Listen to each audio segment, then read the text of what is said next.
So this video is a response on a really interesting article that I read about improvisation and how specifically it relates to music and how it leads us to self-actualization. It's by Heidi Onen and Mark Hode. Hope I pronounced that right.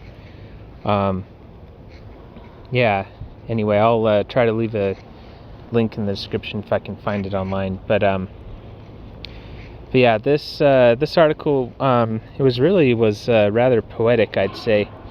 It had a lot of really interesting points in there. Like for example, it mentions the different paths, according to them, that lead to self-actualizations and how they relate to music, improvisation. Like for example, there's concentration, where when we really feel the music and we let go of the need to produce something beautiful or to be seen well by others. We're just there in the moment producing music. I think that's really important because it's like getting outside of our box a little bit and just being in, like how they say, just being in the music, just floating in music. I can see how that's really important, and just doing things that are true to ourselves and not have to look good in front of others, I think is really important. And then the next way to reach self-actualization was growth choices, which is just, they say, jumping into the unknown is where we grow. And I guess the opposite of that is just staying safe and not doing new things. And then there was a quote from the article I really liked. I'm just going to read. It says, to desire safety is to stay with the familiar, but to risk becoming stagnant. To prefer growth is to open ourselves to fresh and challenging experiences, and to jump into the unknown and risk the possibility of being disappointed or even hurt. I really like that, because I can see that too in our class where we've done improvisations, and it's sometimes is scary when you're just doing it one-on-one with someone else, but if you really do just go out there and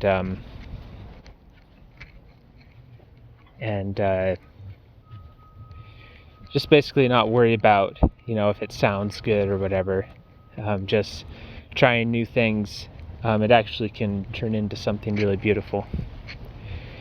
And then the next point was self-awareness. So that's more of like what we like and dislike, and then also how we respond to the outside world. I think that's pretty self-explanatory. And then the next point is honesty and responsibility. So that's about taking responsibility for our actions and not putting the blame on others. I think that's really important. It's easy to say, like, my computer's broken and it's not connecting to Wi-Fi or whatever, and it's easy to blame that situation on the school's IT department or whatever. But really, that time where we're spending blaming other people, we can actually be working on finding a solution. And I found, at least in a lot of times in my own life, if I examined the situation a little more, a lot of times it's my own error that's caused the problem. And so, it's good to just accept responsibility for our difficulties that we have. And let's see here. Yeah, and then they also say, as far as that relates to music, I like how they say, I believe that the word simple will bring more joy and fewer complications in my life. So just, keeping things simple kind of goes along with the other idea of, not needing to look good in front of other people. Just keeping things simple and true to ourselves is very important. So yeah, it's honesty and responsibility. And then the next one is we can reach self-actualization through peak experiences. And in improvisation, that can happen when you really feel like you're creating music in the mood. You're really in the flow with someone else, and things just come out naturally, and it feels really, really good as well. But those kind of, they point out in the article, those kind of experiences don't have to happen all the time.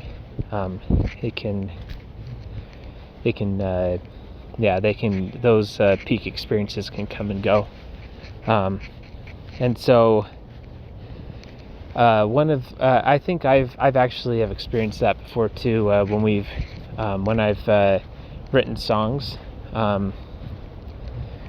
There's been times when I just can't think of what needs to be done, and I have to leave it for a while. But then there's other times, and I'd say most of the time, when it's just like I can just feel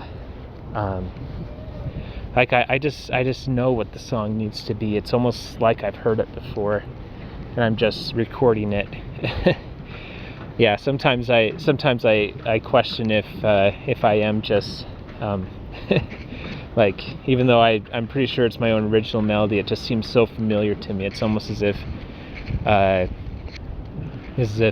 written it in a previous life, or I've heard it somewhere else. It's kind of funny. But yeah, I think that's a point of, or that's an example of this peak experience, where it's just like you just feel what needs to be done with music writing. And and then they also mention in the article that you also can feel that feeling when you're looking off at a sunset, or if you're out in nature, kind of like where I am right now, walking down here.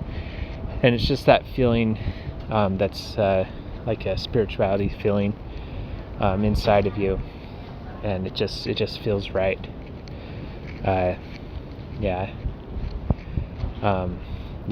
would say it's even it comes from feeling the Spirit of God. That's those peak experiences. And then the next way to self actualization is identification and elimination of unnecessary defenses.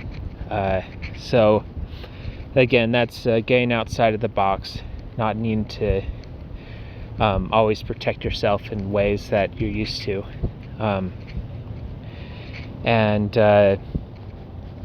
One of the quotes that I really liked from this section of the reading, I'm just going to read it. I thought it was pretty significant. So it says, I think there are still many things in my life that I will probably never try. There are too many musts and shoulds in my life. Although I must say that I am getting better at accepting new material. But if I were asked to sing with the music, I would be very uncomfortable, because if I were to sing, the music would have to sound right. If not, I would not be doing the right thing. I don't like doing things incorrectly, so I choose to walk a safe path. But inside of me, I admire people who are adventurous, because I know that somewhere in my heart, I would love to be a part of that. Just like the bell sounds in the music that I play, I can't help but just be part of it. So like it says in that quote, that's from one of the participants in the study of this article. And yeah, so she felt like she really wanted to be part of the music, but she was very afraid to sing because she didn't, think her voice was good enough. But she had that desire to sing. And so, but yeah, if we can, so those are the kind of defenses and hurdles that we need to get over to really reach this level of self-actualization.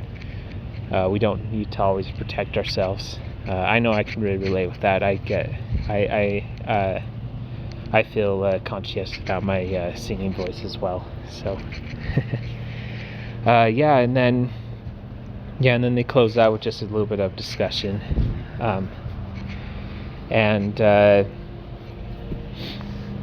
they say improvisation is really mysterious and intangible at its core. So it's kind of hard to do a study on it, but I think they did a pretty good job here. And their main purpose was to see what is the air that exists between two people feel like, two people that are doing improvisation with music. And then they also mentioned something that I think is probably the biggest takeaway here, that improvisation in music can be used as a means of communication with other people. I think that's really a wonderful thing to think about. And especially people that don't have verbal forms of communication or can't communicate well verbally. I think music is a really natural and very natural way for them to communicate.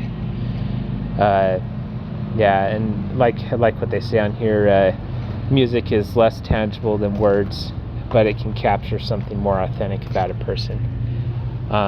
It just kind of, it all boils down to getting outside of our box and being willing to put ourselves out there, even if we don't think it's performance level or whatever. Just being willing to communicate through music and just putting our souls out on the table, I guess, is pretty important. This article was really neat, really poetic.